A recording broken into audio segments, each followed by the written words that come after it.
Assalamualaikum warahmatullahi wabarakatuh. Waalaikumsalam warahmatullahi wabarakatuh. Bismillahirrahmanirrahim. Alhamdulillahi rabbil alamin. Wassalatu wassalamu ala ashrafil anbiya'i wal mursalin, Sayyidina wa maulana Muhammadin wa ala alihi wa ashabihil mujahidin at-tahirin, amma ba'du. Saudara-saudara kaum muslimin rahimakumullah, agama mengajarkan bahwa di dalam melaksanakan segala macam pekerjaan hendaklah dilaksanakan dengan penuh hati-hati dan perhitungan. Dikatakan dalam pepatah, fit ta'annis salamah wa fil ajalatin nadamah. Di dalam keberhati-hatian itu ada keselamatan, dan di dalam sikap tergesa-gesa, di dalam sikap terburu-buru biasanya mengandung penyesalan. Tetapi ada 5 perkara yang malah memang harus dikerjakan secara buru-buru. Apa yang 5 perkara itu? Pertama, mengubur jenazah. Tidak baik kalau jenazah itu disemayamkan sampai 2-3 hari di rumah. Dan yang lebih baik mengubur jenazah itu adalah di tempat di mana dia meninggal. Contohnya adalah baginda Nabi. Beliau kelahiran Mekkah.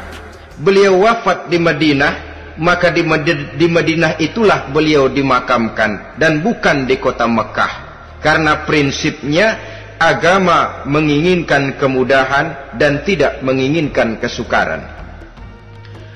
Hal kedua yang harus dikerjakan dengan segera ialah mengawinkan anak perempuan. Apabila kita mempunyai anak perempuan, sudah sampai usianya untuk memasuki ambang pintu pernikahan, dan dia sudah minta untuk dinikahkan, maka segeralah orang tua menikahkannya atau mengawinkannya. Sebab biasanya anak perempuan, apalagi di zaman sekarang, kalau tidak segera dikawinkan oleh orang tuanya, dikhawatirkan dia akan kawin sendiri. Dan itu tentu akhirnya akan merepotkan kedua orang tuanya. Hal ketiga yang harus dikerjakan dengan segera dan buru-buru ialah membayar hutang. Apabila kita sudah berhutang kepada seseorang dan sudah ada uang untuk membayarnya, bersegeralah untuk membayar. Sebab kalau ditunda besok, lusa atau hari minggu depan, dikhawatirkan uangnya akan terpakai untuk kepentingan-kepentingan yang lain, dan hutang akan tetap tinggal hutang, tidak pernah terbayar adanya. Hal keempat yang harus disegerakan ialah menghidangkan makanan untuk orang musafir yang kebetulan menjadi tamu di rumah kita. Dan hal yang kelima yang harus dilakukan dengan buru-buru, dengan segera, bertaubat apabila mengerjakan perbuatan dosa. Hal kelima inilah yang akan kita bicarakan pada pertemuan kita kali ini, yaitu tentang taubat kepada Allah Subhanahu wa ta'ala.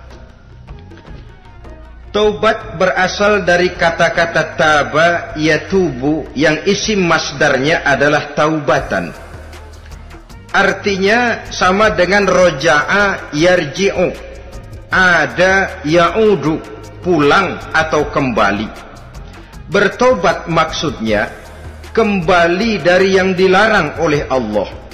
Kalau dalam perjalanan hidup ini kita suka menerjang larangan-larangan Allah, melaksanakan apa-apa yang dilarang olehnya, maka taubat artinya meninggalkan larangan-larangan itu dan kembali kepada apa yang diperintah oleh Allah Subhanahu wa ta'ala. Kenapa taubat ini harus disegerakan? Karena makhluk bernama manusia ini sulit melepaskan diri dari dosa dan salah. Nabi bersabda, kullu bani Adam khatta'un wa khairul khatta'ina tawwabun. Setiap anak Adam, yakni setiap manusia, pasti mempunyai dosa dan kesalahan. Dan sebaik-baik orang yang mempunyai dosa dan kesalahan ialah orang yang segera bertaubat. Dengan kata lain, orang yang baik sesungguhnya bukanlah orang yang tidak punya salah, karena tidak ada orangnya yang tidak punya salah. Tetapi orang yang baik adalah orang yang apabila melakukan kesalahan, dia segera sadar, dijadikannya kesalahan itu sebagai pelajaran untuk tidak diulanginya lagi pada masa-masa yang akan datang. Inilah yang digambarkan oleh Allah Subhanahu wa taala dalam surah Ali Imran ayat 135. Walladzina iza fa'alu fahishatan, dan orang-orang yang apabila mereka terjatuh ke dalam perbuatan dosa, au zalamu anfusahum, atau berbuat zalim kepada diri mereka sendiri, dzakarullaha fastaghfaru lidzunubihim, mereka segera ingat kepada Allah dan memohon ampun terhadap dosa yang pernah mereka kerjakan. Saudara-saudara kaum muslimin rahimakumullah, sejak awalnya iblis memang sudah memproklamirkan diri di hadapan Allah Subhanahu wa taala. Apa kata iblis? Ya Rabbi wa izzatika la azalu aghwi bani adama ma damat arwahuhum fi ajsadihim. Ya Allah, demi kemuliaan-Mu saya bersumpah, kata iblis, saya akan selalu memperdayakan anak-anak Adam. Saya akan selalu menggoda manusia selama ruh mereka masih ada di dalam jasad mereka. Jadi selama ruh masih ada di dalam jasad, selama itulah iblis akan selalu berusaha menggelincirkan manusia untuk jatuh ke tempat-tempat salah dan ke tempat-tempat dosa. Tetapi kemudian Allah juga memberikan jaminan. Allah menjawab proklamasi iblis ini, wa izzati wa jalali ya mal'un la azalu aghfiru lahum mastaghfaru. Demi kehormatanku, demi kemuliaanku, hai mal'un, hai yang terkutuk, hai iblis, kalaupun engkau selalu memperdayakan manusia, kalaupun engkau selalu menipu dan menggoda mereka sepanjang ruh mereka masih ada di dalam jasad, aku akan senantiasa memberikan ampun kepada mereka sepanjang mereka memohonkan ampun kepadaku. Inilah jaminan dari Allah Subhanahu wa ta'ala. Saudara-saudara kaum muslimin rahimakumullah, oleh karenanya apabila kita berbicara tentang taubat, artinya kita berbicara tentang tingkah laku kita dalam kehidupan sehari-hari. Apa yang harus kita lakukan untuk sempurnanya satu taubat? Pertama, menyesal terhadap dosa yang pernah kita lakukan. Kadang-kadang ada juga orang bertaubat, tapi bukan nyesal terhadap dosa yang dia kerjakan, malah puas katanya. Dia ngomong sama teman-temannya, saya dulu zaman muda sudah kenyang judi, kenyang zina, kenyang mabuk-mabukan, sudah puas. Sekarang tinggal benernya saja, saya sudah taubat. Taubatnya sih bagus, tapi puasnya itu yang jelek. Kenapa harus dikatakan puas? Bukan puas, menyesal. Menyesal saya dulu. Kenapa hanyut terjebak dosa? Kenapa tenggelam di meja judi? Kenapa tenggelam di minum-minuman keras? Kenapa hanyut kepada perbuatan munkar dan maksiat? Saya menyesal sekali. Menyesal diperintah dan bukan malah puas. Dari rasa menyesal ini nanti timbul hal yang kedua, yaitu berniat tidak akan mengulangi lagi perbuatan dosa. Kalau menyesal tapi masih diulangi lagi, itu belum taubat yang sebenarnya. Saya kapok, menyesal, tidak mau minum minuman keras lagi. Besok tidak ada minuman keras, malah pusing, nyari kesana kemari. Itu belum taubat yang sebenarnya. Jadi setelah menyesal, berniat tidak akan mengulangi lagi perbuatan dosa itu. Kalau menyesal tapi masih diulanginya lagi, itu sama saja dengan main-main. Saudara-saudara kaum muslimin rahimakumullah, barangkali itu yang orang namakan dengan taubat sambal namanya. Kita kalau makan nasi pakai sambal, pedesnya bukan main, repot, marah, ngomel. Gila, sambal pedes bukan main, taubat sama sambal. Taubat sama sambal katanya. Tapi 2-3 hari kemudian dia makan lagi, nggak ada sambal, nyari. Kemarin sudah taubat, 2 hari kemudian malah nyari. Ini bukan taubat yang sebenarnya. Penyesalannya tidak diiringi dengan berniat untuk tidak mengulangi perbuatan dosa itu selama-lamanya. Saudara hadirin, kita sudah taubat, tidak mau lagi minum minuman keras. Datang teman, minum ya? Enggak mau. Kenapa? Saya sudah taubat. Yang benar, benar. Kalau dibayarin, udah. Jadi rupanya taubatnya itu cuma karena nggak ada yang bayarin. Begitu datang yang bayarin, berangkat lagi. Itu belum lagi merupakan taubat yang sebenarnya. Begitu juga kita taubat dari meja judi. Pada waktu sudah bures, bangkrut, habis-habisan, mungkin menyesal, mungkin bertobat. Inilah akibatnya judi, rumah tangga berantakan, harta boros, anak terlantar, uang tidak ada. Tobat, saya tidak mau lagi-lagi tenggelam di meja judi. Pada saat kondisinya bangkrut, itu yang diucapkan. Tapi 2-3 hari, 4-3 minggu, 1 bulan kemudian rezekinya banyak, makmur lagi, usahanya maju lagi, lupa lagi dia kepada ucapan sebelumnya, akhirnya sedikit demi sedikit tenggelam kembali di meja judi. Ini pun belum merupakan taubat yang sebenarnya. Jadi untuk sempurnanya taubat, yang pertama menyesal terhadap dosa yang telah dilakukan, yang kedua berjanji tidak akan mengulangi lagi, kemudian yang ketiga meninggalkan perbuatan jahat itu untuk selama-lamanya. Dengan kata lain, kalau memang taubat tidak mau minum lagi, talak 3 itu minuman keras. Kalau memang niat tidak akan berjudi lagi, talak 3 itu segala macam bentuk perjudian, meninggalkan perbuatan jahat. Yang keempat, menunaikan semua fardu dan kewajiban. Sebab barangkali pada saat kita tenggelam dalam dosa, perintah-perintah Allah, jangankan yang sunnah, yang wajib saja sering kita lalaikan. Maka apabila diri telah berniat melaksanakan taubat, maka tunaikan semua kewajiban yang disyariatkan oleh agama kepada kita.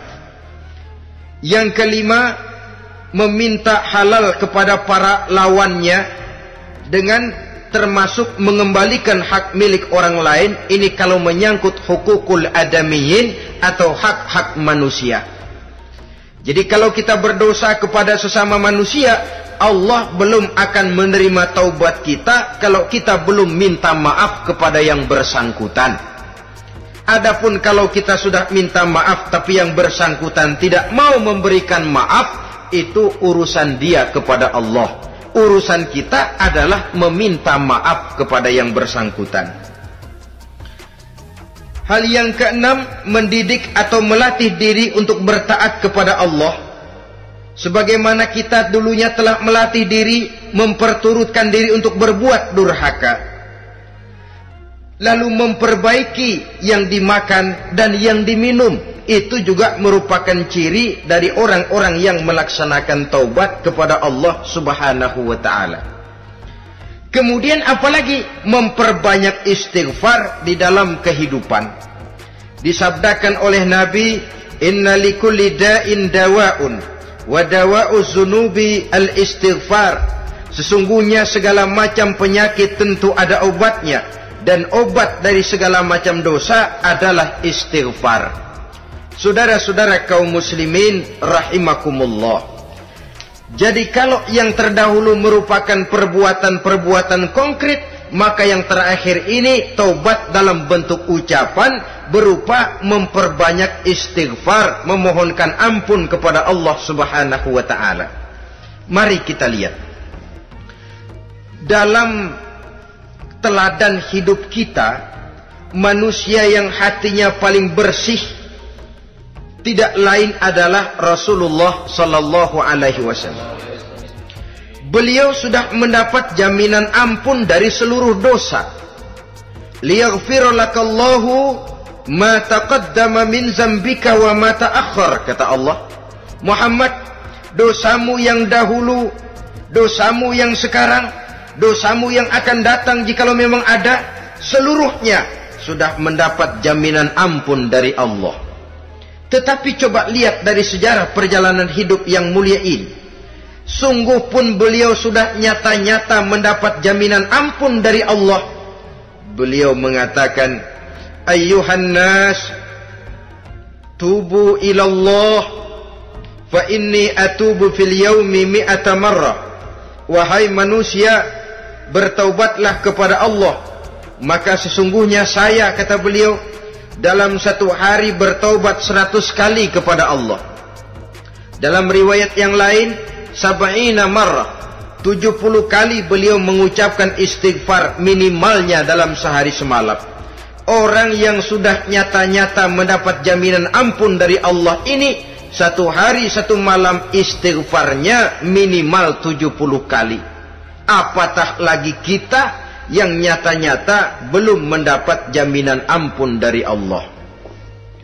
Di dalam satu hadis diriwayatkan bahwa iblis laknatullah alaih pernah berkata, ahlaktun nasa bizzunubi wal ma'asi. Aku rusak dan aku hancurkan kehidupan manusia dengan dosa dan dengan segala macam perbuatan maksiat. Iblis menghancurkan manusia dengan menanamkan kegemaran berbuat dosa dan menanamkan kesukaan untuk bergelimang dalam dunia maksiat. Tetapi kemudian iblis mengakui, wa ahlakuni bila ilaha illallah wal istighfar. Tetapi kemudian terbalik, manusia menghancurkan aku dengan kalimat la ilaha illallah dan dengan istighfar, yakni mengucapkan astaghfirullahal azim. Inilah senjata pemungkas menghadapi upaya iblis untuk menghancurkan manusia. Kalau iblis menghancurkan manusia dengan perbuatan dosa, dengan menenggelamkan manusia ke dalam perbuatan-perbuatan maksiat, hendaknya kita sadar. Pada saat kita terdorong untuk melakukan perbuatan dosa, kita lalu sadar inilah perangkap iblis untuk membinasakan saya. Pada saat kita terjebak ke dalam perbuatan maksiat dan munkarat, ingatlah baik-baik, inilah perangkap iblis untuk merusak dan membinasakan saya. Maka hancurkan perangkap iblis, hancurkan tipu daya dan usaha iblis itu dengan apa? Dengan kalimat la ilaha illallah dan dengan memperbanyak istighfar. Falamma ra'aitu dzalik, ketika aku lihat hal itu, kata iblis, mereka hancurkan kita dengan dosa dan maksiat, dan kita hancurkan mereka dengan la ilaha illallah dan istighfar. Diamkah iblis? Puaskah iblis? Ternyata tidak. Apabila aku lihat usaha manusia itu, ahlaktuhum bil huda, ahlaktuhum bil hawa, wahum yahsabuna annahum muhtadun. Apabila mereka hancurkan aku dengan la ilaha illallah dan istighfar, maka aku kembali menghancurkan mereka dengan mempergunakan hawa nafsu, sehingga mereka menyangka bahwa mereka adalah orang-orang yang mendapat petunjuk. Ditanamkan dalam diri kita perasaan bahwa kitalah orang yang paling benar, itu pun tipu daya iblis. Maka orang pintar itu baik, tapi merasa pintar itu jelek. Orang benar itu bagus, tapi merasa benar itu tidak baik. Karena biasanya orang kalau sudah merasa benar, lalu cenderung untuk menganggap orang lain tidak benar. Kalau sudah begitu, dia akan mengklaim diri, sayalah orang yang paling benar, yang lain tidak benar semuanya. Itu termasuk perangkap iblis juga, setelah kita gempur mereka dengan kalimat tahlil dan dengan kalimat istighfar. Saudara-saudara kaum muslimin rahimakumullah, Allah maha pengasih dan maha penyayang. Ia akan mengampunkan perbuatan yang bersifat salah dari manusia. Hanya manusia saja yang kadang-kadang bodoh, tidak mau mengampuni dan memaafkan dirinya sendiri, dengan membiarkan dirinya terseret berlarut-larut dalam dosa tanpa keinginan untuk bertaubat. Sepanjang nafas belum sampai di tenggorokan, sepanjang matahari masih terbit di sebelah timur dan terbenam di sebelah barat, sepanjang itu Allah masih akan menerima taubat seorang hamba. Innallaha yaqbalu taubatal abdi ma lam yugharghir. Allah akan senantiasa menerima taubat seorang hamba sebelum nafasnya sampai di tenggorokan. Apabila nafas sudah sampai di tenggorokan, maka taubat sudah terlambat adanya. Lalu yang konkret di dalam kehidupan ini, apa ciri-ciri dari orang yang melaksanakan taubat itu? Seorang ahli hikmah berkata, pertama, orang yang taubat itu kelihatan bahwa dalam kehidupan ini dia mampu menjaga lidahnya dari ucapan yang berlebih-lebihan, dari ucapan yang tidak ada manfaatnya, dari ucapan yang mengandung dosa, namimah, mengadu domba, dan ucapan-ucapan yang merugikan orang lain. Orang yang taubat kelihatan dari lidahnya. Ini yang konkret. Yang kedua, orang yang taubat itu cirinya tidak ada lagi rasa dengki di hatinya. Tidak ada keinginan untuk membenci dan memusuhi orang lain. Kenapa? Dia sudah sibuk memikirkan kekurangan dirinya sendiri, sehingga tidak ada waktu lagi untuk mengorek-ngorek, mencari-cari aib dan kekurangan pada diri orang lain. Ini makna ucapan Nabi, tuba liman syaghalahu aibuhu an uyubin nas. Beruntunglah orang yang kekurangan pada dirinya menyebabkan dia cukup sibuk sehingga tidak sempat mencari-cari dan mengorek-ngorek aib dan kekurangan orang lain. Berbeda dengan orang yang masih jauh dari sikap taubat, selalu berusaha mencari dan mengorek-ngorek kekurangan orang lain, sementara aib dan kekurangan dirinya diumpetin. Ini namanya ilmu kancil. Orang lain disorotin, dia ngaling, ngumpet. Kerjaannya apa? Monten orang lain saja. Dia sendiri tidak mau diponten dan tidak mau memonten dirinya. Akibatnya apa? Sikap introspeksi tidak ada. Sikap mawas diri hilang. Sikap melihat, bercermin terhadap pribadinya sendiri hilang. Yang ada cuma menilai orang lain saja. Jadi adapun orang yang sudah bertaubat ini, di hatinya tidak ada dengki. Melihat orang lain mendapat nikmat, alhamdulillah, dia ikut bersyukur. Lain dengan orang yang jauh dari taubat. Tetangganya dapat nikmat, dia meriang. Tidak senang hatinya melihat orang lain senang. Orang melarat malah tepuk tangan. Saudara hadirin yang saya muliakan, orang yang semacam ini pada hakikatnya selalu disiksa oleh perasaannya sendiri. Kalau tetangganya yang kaya, ditanya kemana dukunnya. Tapi kalau tetangganya jatuh melarat, dia tepuk tangan, gembira bukan main. Lain dengan orang yang sudah bertobat, hasud itu hilang dari dirinya. So hasud inilah yang akan memakan kebaikan yang kita kerjakan. Kata Nabi, hasud itu bisa memakan kebajikan seperti api memakan kayu bakar. Allahu Akbar. Puasa kita, zakat kita, sholat kita, habis keropos dimakan oleh sifat hasud. Tidak terasa, tapi begitu kita punya sifat dengki kepada orang lain, maka sholat kita dimakan oleh dengki tadi, puasa kita dimakan oleh dengki tadi, segala macam kebaikan yang kita kerjakan dimakan oleh si dengki tadi, seperti api memakan kayu bakar, cepat sekali. Itulah sebabnya bagaimanapun banyak kebaikan yang sudah kita kerjakan, jangan bangga dan jangan lalai. Sebaliknya, bagaimanapun besar dosa dan kesalahan yang pernah kita lakukan, jangan putus asa dari rahmatnya Allah Subhanahu wa ta'ala. Jadi yang kedua, ciri orang yang bertaubat, di hatinya tidak ada dengki dan tidak ada rasa ingin memusuhi orang lain.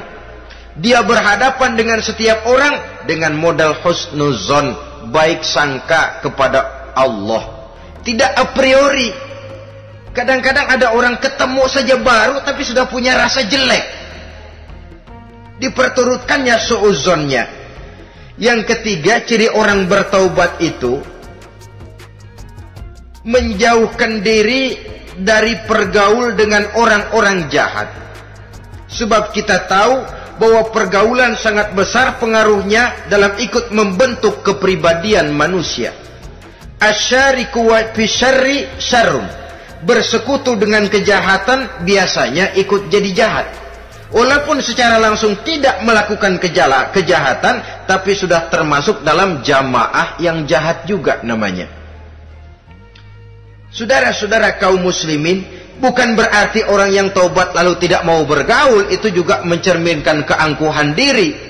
Bergaul dia bergaul, tetapi kepada orang-orang yang jahat ia sekedar menghindarkan diri pergaulannya itu dari kejahatan yang bisa ditimbulkan oleh orang-orang jahat tadi. Ciri yang keempat dari orang yang bertaubat, dia mempersiapkan diri untuk menghadapi mati. Mempersiapkan diri. Sebagaimana kita tahu, kalau kita akan pergi ke luar kota, tentu kita membawa bekal. Makin jauh perjalanan, makin banyak bekal yang harus kita bawa. Hidup ini adalah perjalanan panjang yang kita juga memerlukan bekal dalam kehidupan. Orang yang bertobat, orang yang mempersiapkan diri untuk menghadapi maut dan menghadapi hari-hari sesudah maut itu datang. Menghadapi kehidupan di alam barzakh, menghadapi kehidupan di alam akhirat dan selanjutnya. Dia mempunyai persiapan sehingga kapan maut datang dia sudah punya persiapan lebih dahulu. Saudara, kalau kita siap dipukul orang, pada saat pukulan itu datang, rasanya sakitnya agak lebih kurang daripada kita tidak pernah siap untuk dipukul. Walaupun bobot pukulannya sama, tapi kita akan lebih punya daya tahan kalau kita sudah siap. Oleh karena itu, orang yang bertobat, orang yang mempunyai persiapan untuk menghadapi mati. Tidak hanya untuk menghadapi mati, tapi juga menghadapi hidup di seberang kematian nanti. Maka karenanya dia sibuk dengan dunianya, tapi juga dia lebih sibuk dengan akhiratnya. Dia tenggelam dalam berbagai macam kesibukan dunia, lain saat dia memfanakan diri untuk membekali diri menghadapi kehidupan sesudah hidup yang sekarang ini. Ciri-ciri ini tentu akan kelihatan dari gerak hidup seseorang. Saudara-saudara kaum muslimin rahimakumullah.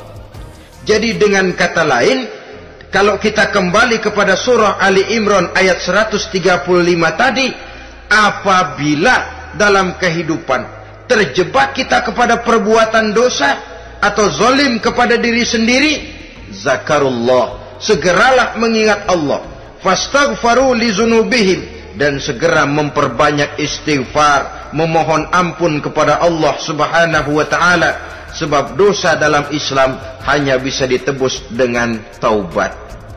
Bukan dengan uang, bukan dengan beras, bukan juga dengan piagam.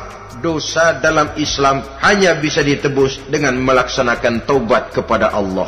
Dan untuk bertaubat tidak usah ngulur waktu.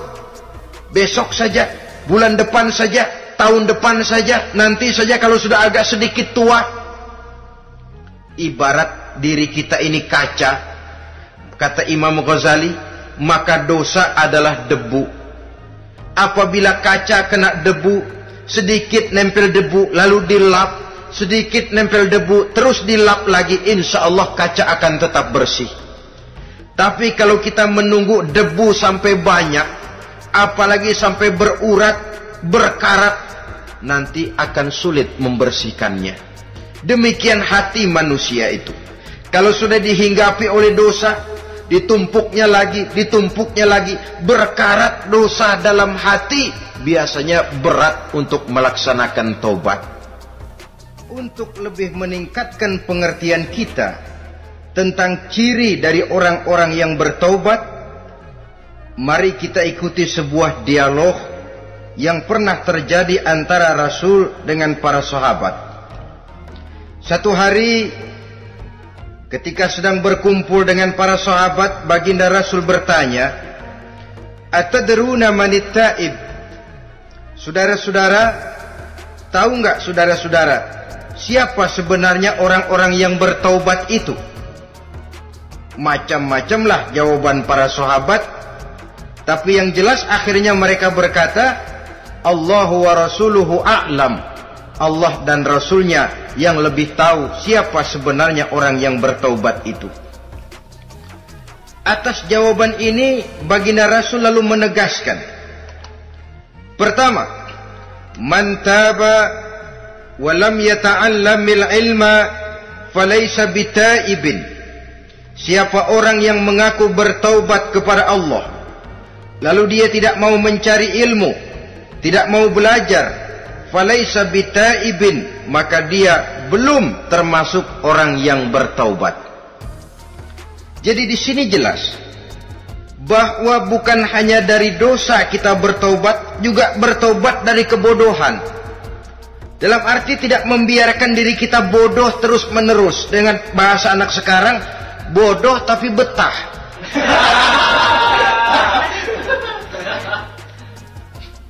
Orang yang mengaku bertaubat tapi tidak menggali ilmu, tidak mau belajar, tidak mau mencari ilmu, tidak hadir di mana majelis taklim, belum dianggap taubat yang sebenarnya. Jadi grafik orang yang taubat itu kelihatan dari kesungguhannya mencari ilmu, menghadiri majelis taklim, menghadiri kuliah-kuliah, ceramah-ceramah dan diskusi-diskusi keagamaan. Rakus dia dengan ilmu pengetahuan agama, sehingga dengan ilmunya taubatnya semakin mantap. Ini ciri yang pertama.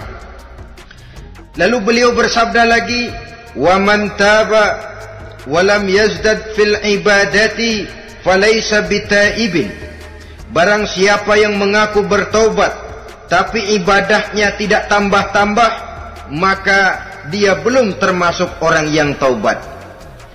Orang yang bertaubat ada grafik peningkatan ibadahnya. Jadi kalau mulutnya taubat, minta ampun, tapi ibadahnya gitu-gitu aja, belum merupakan taubat yang sebenarnya. Jadi pada saat dia melaksanakan taubat, memproklamirkan diri untuk kembali ke jalan Allah, nilai ibadahnya meningkat. Kalau sholatnya tadinya cuma sekedar yang wajib-wajib saja, setelah dia taubat bertambah melaksanakan yang sunnah, rawatibnya, qobliyah, ba'diyahnya, atau kemudian nawafilnya berupa tahajud, hajat, duha, istikharah, dan solat-solat sunnah lainnya. Jadi kelihatan dari peningkatan ibadahnya. Ini ciri yang kedua. Yang ketiga kata Nabi lagi, wa man taba wa lam yardal khusama falaysa bitaibin. Barang siapa yang mengaku bertaubat kepada Allah tapi dia tidak bisa meridhoi musuh-musuhnya, maka belum lagi dia dianggap orang yang bertaubat. Meridhoi, memaafkan musuh. Saudara, memberi maaf itu lebih sulit daripada minta maaf. Tapi memberi maaf lebih mulia daripada minta maaf. Minta maaf gampang, memberi maaf yang sulit. Karena itu orang yang memberi maaf menunjukkan jiwa yang lebih luhur daripada orang yang minta maaf. Sebab apa? Posisi orang yang memberi maaf kan posisi orang yang menang. Biasanya dalam posisi menang orang gampang congkak dan sombong. Orang datang minta maaf kepada kita, lalu timbul keseganan. Iya, minta maaf sih gampang. Memberi maaf itu yang sulit, tapi itu yang sangat dianjurkan. Dan itu merupakan ciri dari orang-orang yang bertaubat. Lalu apalagi? Wa man taba walam yughayyir libasahu wa zinatahu falaysa bitaibin. Barang siapa yang mengaku bertobat tetapi pakaian dan perhiasannya tidak berubah, maka dia belum lagi dianggap bertobat. Orang bilang pakaian memang kulit, yang penting isi. Tetapi bagaimanapun kulit mencerminkan isi. Dari pakaian kita bisa mengkaji kepribadian seseorang. Saya berpendapat bahwa pakaian penting, kulit juga penting. Kulit penting, isi penting. Kulit tanpa isi tidak ada artinya. Isi tanpa kulit juga meragukan orang. Wah, yang penting kan isinya, kulitnya gimana saja. Saya mau tanya, saudara dapat duren di jalanan, isi aja nggak ada kulitnya. Kira-kira dimakan nggak duren itu? Paling kurang akan menimbulkan keraguan. Jangan-jangan sudah dicampur racun ini. Jadi dengan demikian orang yang bertaubat ini kelihatan dari cara berpakaian, cara berhias diri, tidak over. Dia kembali kepada fungsi berpakaian. Dalam Islam kan sesungguhnya fungsi pakaian itu yang paling utama. Pertama, nutup aurat. Itu ukurannya. Yang kedua, pantas. Yang ketiga, baru soal mode. Di zaman kita sekarang terbalik. Mode nomor 1, pantas belakangan, nutup aurat apa tidak nomor 16.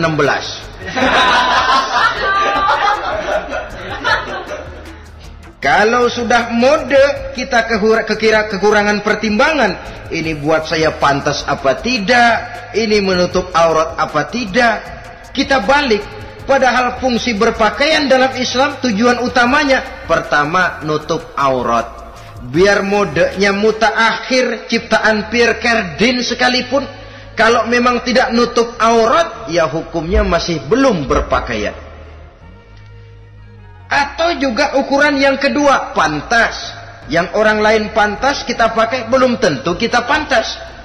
Kita kadang-kadang kehilangan pertimbangan. Lihat iklan bintang film memakai pakaian yang begini bagus, lalu kita pakai saja. Ya tentu namanya bintang film. Kadang-kadang pakaian untuk show dipakai buat kondangan. Akhirnya habis sekampung orang nonton dia. Ya nggak pantas toh, nggak wajar.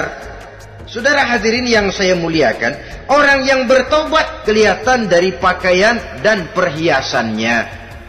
Kalau sudah memakai perhiasan, ya sekedarnya saja. Tidak lalu dengan niat supaya orang tonton, supaya orang lihat, supaya orang tahu dia kaya, supaya timbul decak kagum. Asal dia lihat orang lalu wah. Kalau sudah diwahi lalu senang. Saudara hadirin yang saya muliakan. Kemudian kata Nabi lagi, wa man taba wa lam yubaddil ashabahu falaysa bitaibin. Siapa yang mengaku bertaubat tapi pergaulannya dari itu ke itu saja, seperti itu juga tidak mengalami perubahan, maka dia belum lagi dianggap bertaubat. Kalau taubat kita dari judi, jangan bergaul lagi dengan penjudi. Dalam arti jangan berkumpul di majelis judi. Ah, saya sih udah taubat nggak main judi, tapi ngumpulnya di situ terus. Ya bagaimana? Pada akhirnya toh akan terseret juga.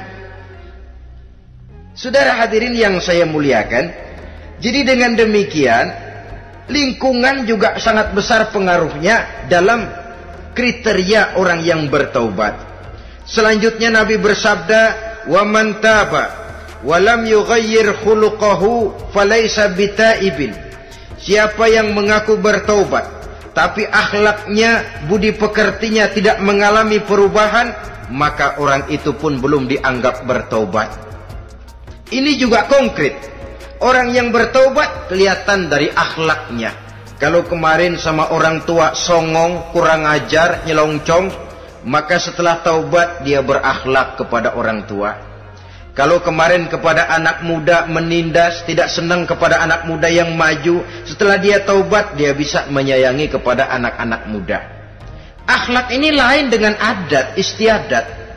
Adat biasanya hanya memandang yang lahir, sedangkan akhlak zahir batin dipandang. Contoh, seorang anak muda kalau lewat di depan orang tua membungkukkan badan, menurut adat dia sudah sopan. Tapi menurut akhlak belum tentu berakhlak. Tergantung kepada niatnya apa membungkukin badan. Permisi apa ngina? Kan mungkin saja orang membungkukkan badan lewat di depan aki-aki karena menghina, sebab aki-aki itu badannya udah bungkuk. Jadi gerakan zohir yang baik yang diiringi dengan niat yang baik, itulah cerminan daripada akhlak. Kalau adat terlepas dari soal niat. Asal zohirnya sudah oke, menurut adat, oke dia beradat. Niatnya apa? Adat tidak pernah menilai. Maka orang yang bertaubat pun kelihatan dari akhlaknya. Dan akhlak itu adalah keseluruhan tingkah hidup manusia. Cara berjalan ada akhlak, cara makan ada akhlak, cara duduk ada akhlak, cara tidur ada akhlak. Sehingga pantas ketika Siti Aisyah ditanya, Aisyah, Rasulullah itu akhlaknya apa sih? Beliau menjawab, karena Rasulullah khuluquhul Quran. Rasulullah itu akhlaknya Quran. Sehingga di kalangan ilmuwan lalu ada ungkapan bahwa Nabi Muhammad adalah Quran berjalan. Maksudnya seluruh konsepsi Quran sudah diterjemahkan dalam kehidupan Nabi. Maka tidak heran kalau Islam mengatur kehidupan manusia sejak yang sekecil-kecilnya sampai yang sebesar-besarnya. Cara berpakaian ada akhlaknya, kan begitu toh dalam Islam. Saudara diri di depan kaca, ngaca, ada akhlaknya, ada bacaannya. Allahumma kama hassanta khalqi fahassin khuluqi. Sampai saudara masuk ke dalam WC sekalipun ada akhlaknya. Karena akhlak adalah keseluruhan gerak hidup manusia. Orang yang bertobat kelihatan dari perubahan akhlaknya. Kemudian beliau bersabda, "Wa man taba wa lam yatwi firashahu wa bisatahu falaysa bitaibin." Siapa orang yang mengaku bertaubat tetapi dia tidak menggulung tempat tidur dan spraynya, maka dia belum dianggap bertaubat. Ini bahasa kinayah. Menggulung spray, melipat tempat tidur artinya lebih banyak ibadahnya daripada tidurnya. Kalau ngaku taubat tapi sehari 24 jam, 22 jam tidur, cuma 2 jam ibadah, ya belum mencapai kriteria itu. Dengan kata lain, orang apabila sudah memproklamirkan diri untuk taubat, menyingsingkan lengan baju, melipat spray, menggulung tempat tidur. Bukan berarti dia tidak tidur-tidur, tetapi bersiap diri untuk melaksanakan ibadah yang pada saat dia terjebak dalam dosa, sudah banyak ibadah yang ditinggalkannya. Saudara-saudara kaum muslimin rahimakumullah. Kemudian beliau bersabda pula, "Wa man taba wa lam yatasaddaq falaysa bitaibin." Barang siapa yang mengaku bertobat kemudian dia tidak menyedekahkan karunia yang diberikan Allah kepadanya, maka taubatnya belum lagi dianggap taubat yang sebenarnya. Faman istabana minal abdi hazihil khisal fahuwa taibun haqqa. Apabila nyata tanda-tanda ini pada diri seorang hamba, maka barulah taubatnya dinamakan taubat yang sebenarnya. Jadi untuk taubat itu ada 2 jalan yang bisa kita tempuh. Pertama, taubat dengan lisan, taubat dengan ucapan. Dalam artian apa? Memperbanyak istighfar. Istighfar yang mana? Yang mana yang mungkin saja. Kalau waktunya sempit, ya istighfar yang pendek-pendek. Astaghfirullah, astaghfirullah, astaghfirullah. Mau yang lebih panjang, astaghfirullahalazim allazi la ilaha illa huwal hayyul qayyum wa atubu ilaih min jami'il ma'asi waz zunub la haula wala quwwata illa billahil aliyyil azim. Ada waktu yang lebih panjang lagi membaca sayyidul istighfar. Tiap kali berbuat jahat, tiap kali diiringi dengan istighfar. Nah, ini yang bisa runtuh dengan istighfar ini dosa apa? Dosa yang ringan. dosa yang biasanya dilakukan oleh panca indera kita. Mata, ini dosa mata, insya Allah bisa runtuh dengan istighfar. Ngelihat yang haram, cepat nunduk, astagfirullah. Habis nunduk jangan ngeliatin lagi. Kadang-kadang ngelihat nunduk, istighfar, melotot lagi, istighfar lagi.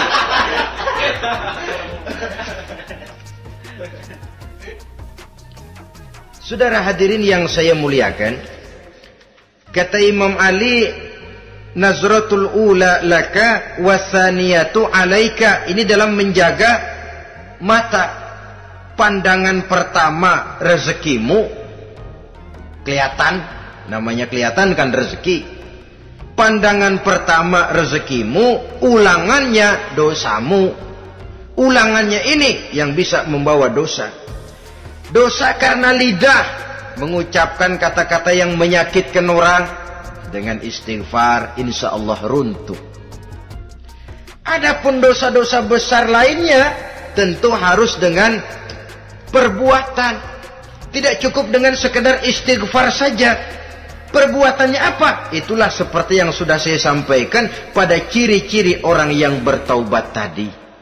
Oleh karenanya, beruntunglah kita masih diberikan umur oleh Allah. Sehingga segala dosa dan kesalahan yang kita lakukan, kita masih punya kesempatan untuk mengadakan pemutihan, bertaubat kepada Allah. Nah, apa kemudahan yang diberikan Allah kepada orang yang melazimkan istighfar di dalam hidupnya? Pertama, kata Nabi, man lazimal istighfar, siapa orang yang melazimkan, membiasakan diri istighfar, diberikan keistimewaan oleh Allah. Pertama, ja'alallahu lahu min kulli dhiqin makhraja. Allah akan memberikan jalan keluar untuknya dari segala macam kesulitan. Hidup ini kan problem. Makin tinggi status sosial, makin banyak urusan. Urusan akan selesai apabila hidup di dunia selesai. Kita menyangka orang lain lebih enak dari kita, padahal tiap orang punya urusan. Yang namanya enak barangkali persis seperti pelangi biang lala itu. Tidak pernah di atas kepala kita, di atas kepala orang lain saja. Begitu kita memandang keenakan dalam hidup ini. Petani bilang pedagang enak, pedagang bilang petani enak. Tapi begitulah keenakan itu. Orang yang melazimkan istighfar, dia akan diberikan jalan keluar dari segala macam kesulitan. Menurut perhitungan otak, didlek, buntu, tidak sanggup lagi, entah bisa terwujud dan terlaksana. Allah memberikan jalan keluar dari segala kesulitan. Saudara, kalau Allah sudah memberikan jalan keluar dari kesulitan, siapa lagi yang bisa bikin sulit kita? Kalau Allah yang memberikan jalan keluar, everything is running well katanya. Semua urusan bisa jalan dengan lancar. Tapi tanpa istighfar, jauh kita dari Allah. Jalan yang sudah lapang pun bisa jadi sempit. Urusan yang sudah nyata akan selesai pun bisa jadi injelimet. Dan jalan yang tadinya tidak berliku-liku pun bisa berliku-liku. Ini faktor yang di luar perhitungan matematis. Kita tidak mampu, Allah maha mampu. Menurut akal kita tidak mungkin. Kalau Allah mau, tidak ada yang tidak mungkin. Saudara-saudara, ini fasilitas pertama. Orang yang gemar istighfar diberikan jalan keluar dari segala macam kesulitan. Yang kedua, wa min kulli hammin faraja, diberikan kegembiraan dari setiap kesusahan yang dihadapinya. Ada saja faktor-faktor yang mendatangkan kegembiraan, yang mendatangkan refreshing di dalam kehidupannya, sehingga dia tidak lalu merasa jalannya buntu, tidak merasa kesulitannya tidak pernah terselesaikan. Dan yang ketiga, fasilitas yang diberikan Allah kepada orang yang gemar istighfar, wa razaqahu min haitsu la yahtasib.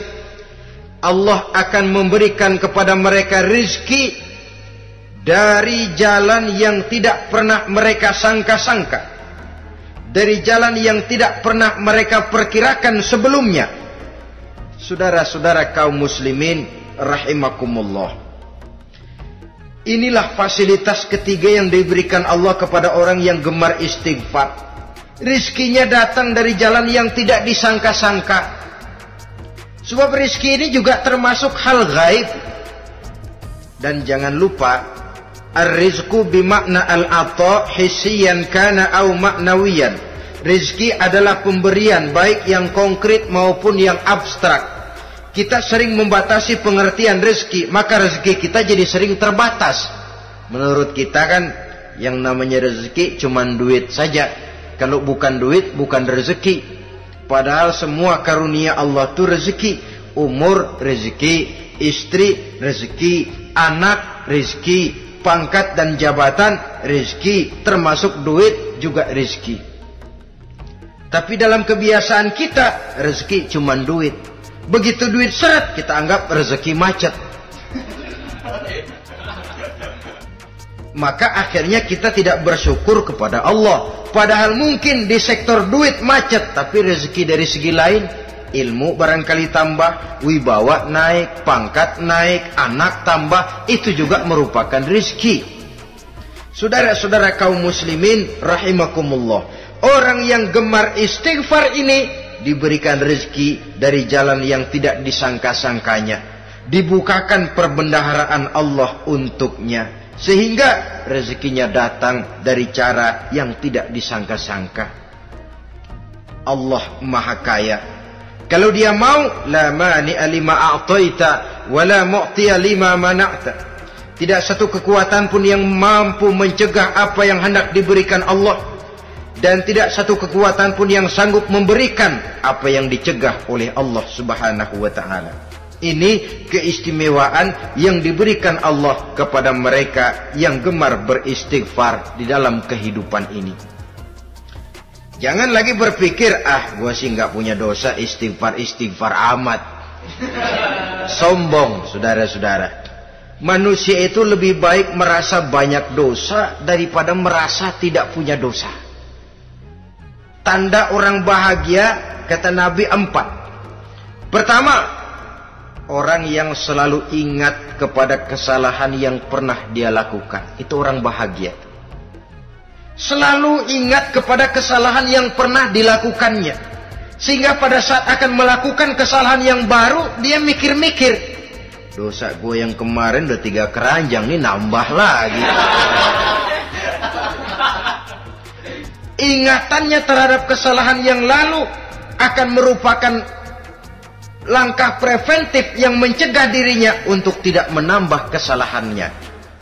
Orang bahagia, orang yang selalu ingat kesalahan yang pernah dia lakukan, terbayang di pelupuk mata, bukan ngumpet-ngumpetin dosa. Sebab apa yang mau kita umpetin di hadapan Allah? Yang kedua, tanda orang bahagia itu orang yang selalu melupakan kebaikannya. Kalau dia berbuat baik, dia lupakan. Dia anggap dirinya belum pernah berbuat baik. Sehingga di mana ada kebaikan, dia tidak bisa ikut. Dia merasa sangat rugi. Sebab dia anggap dirinya belum pernah berbuat baik. Yang ketiga, tanda orang bahagia, dalam urusan dunia, dia lihat ke bawah.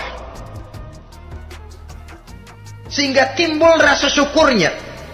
Bahwa kalau dia sengsara, masih banyak yang lebih sengsara dari dia. Bahwa kalau dia miskin, masih jauh lebih banyak yang miskin dari dia.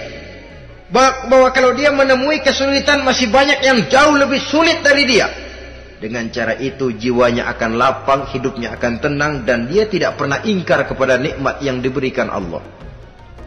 Sebaliknya, yang keempat, tanda orang bahagia itu, dalam urusan akhirat, dia lihat ke atas. Dunia, lihat yang bawah. Akhirat, lihat yang atas. Kalau dia bisa sholat, kenapa saya tidak? Kalau dia sanggup puasa, kenapa saya tidak? Kalau dia bisa baca Quran, kenapa saya tidak? Timbul panas, nyontoh ibadah mendatangkan kebahagiaan. Rakus ibadah malah dianjurkan. Rakus dunia malah tercela. Nah, lawanannya orang celaka, saudara-saudara. Orang celaka juga tandanya 4 lawanan yang tadi itu. Pertama, orang yang selalu melupakan kesalahannya. Kalau berbuat dosa lupa, sok bersih. Alah, dosa gue mah dikit. Saudara hadirin yang saya muliakan, orang yang selalu melupakan kesalahan, menganggap dirinya bersih, akhirnya kalau ingin berbuat dosa nggak mikir-mikir. Tidak ada lagi yang ditimbang-timbang. Selanjutnya, yang kedua, orang celaka itu orang yang selalu mengingat kebaikannya. Akhirnya apa? Timbul sifat nepuk dada, membanggakan jasa. Lahirlah pahlawan-pahlawan kesiangan. Selalu membanggakan diri, nepuk dada. Kalau enggak saya, kalau enggak saya. Itu masjid, kalau enggak saya. Itu pesantren, kalau enggak saya. Itu umat, kalau enggak saya. Kalau enggak saya. Memangnya kalau enggak sampean kenapa? Orang yang celaka adalah orang yang selalu menghitung-hitung kebaikan yang pernah dikerjakannya. Keikhlasannya kurang, makin dia hitung, makin kurang nilai pahalanya. Makanya kalau berbuat baik, ya anggap saja buang sampah, gak usah ditengok-tengok, gak usah diingat-ingat, dan gak usah mengharap orang yang kita tempat berbuat baik akan membalas kebaikan. Saudara hadirin yang saya muliakan, yang ketiga, tanda orang celaka dalam urusan dunia, ngelihatnya ke atas. Panasnya timbul, syirik dan dengkinya naik, rakusnya jadi.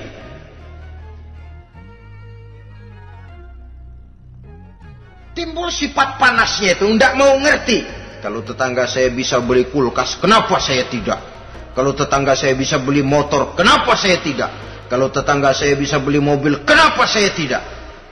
Gaji nggak cukup, tuyul piara.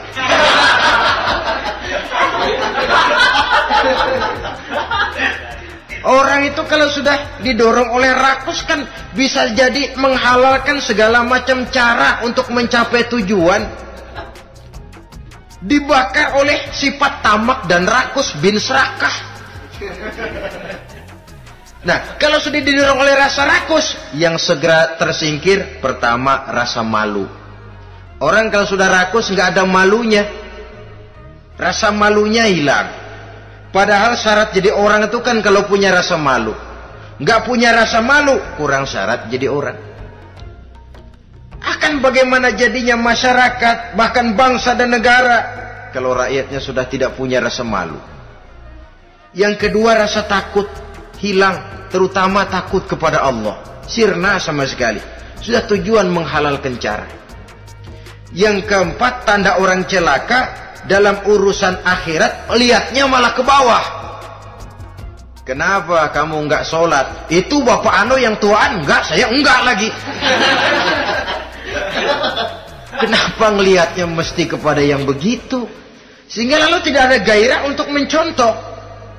Saudara-saudara kaum muslimin rahimakumullah, walaupun serba singkat oleh karena terbatasnya ruang pembicaraan ini, mudah-mudahan bisa memberikan gambaran sepintas tentang ciri-ciri orang yang bertaubat. Dengan harapan, marilah kita menjadi orang yang bertaubat sebenarnya, dengan ciri menyesal terhadap dosa yang pernah kita lakukan, meninggalkan perbuatan jahat, dan berjanji tidak akan mengulangi lagi perbuatan jahat itu.